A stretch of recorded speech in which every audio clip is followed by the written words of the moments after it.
It's 2024 and the market is going to crash. I keep hearing this from several clients, so I just thought I'd address it. Hi, I'm Rebecca with Keller Williams at Sycamore Lane Realty. So in 2024, the market is not predicted to crash. And boy, there's a nice glare on my glasses, so I'll just take those off. There's a few reasons why it's not going to crash. One, we don't have enough housing inventory to bring a lot of demand, which is the buyers purchasing. So it's less likely. That's one of the reasons that they're not predicting a crash. Another one is the new construction homes. So the builders are currently working on bringing up their inventory. And while right now they are a bulk of our market that is selling, which is the new construction homes, builders are very cautious because they remember the crash all too well of what happened in the time frame between 2008 and 2012. The third reason why the economists are not predicting a crash is because the foreclosures are really, really, really low. Foreclosures and short sales, both of those, which consist of distressed properties. You guys, I'm a mess today. Look at this. Let me just get rid of that too. Taking my glasses off, fixing my curls. We're having a day. Now I'm going to pull up some slides so you guys can see what I'm looking at.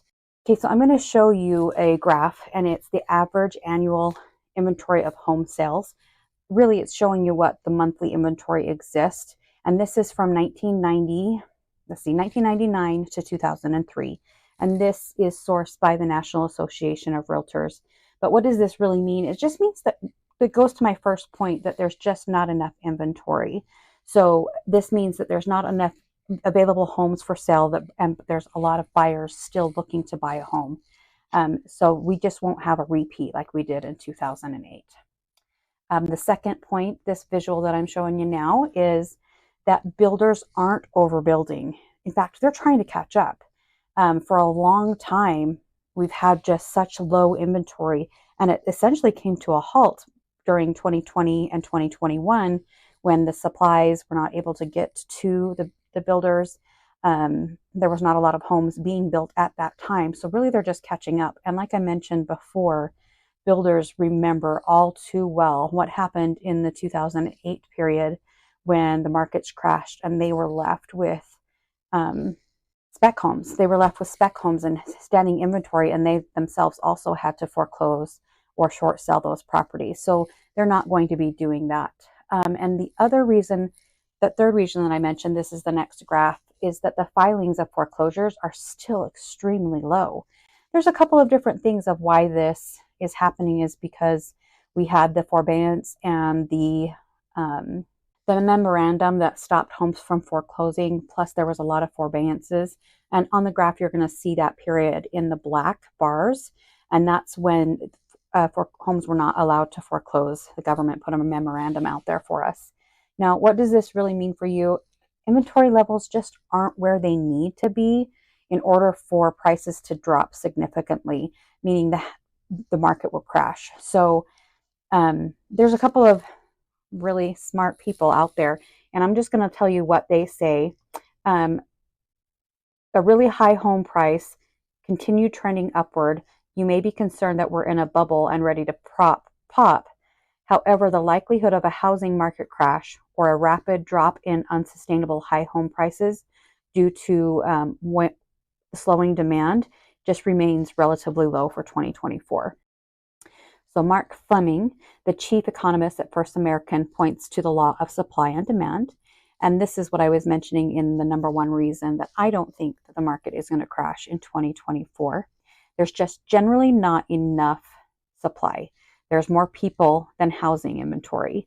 And as Mark continues, he said that's just economics 101. Another quote, and of course, you guys, I'm going to provide all this information for you. So if you want further information, or if you have questions, comment, like, follow, you know how to reach me.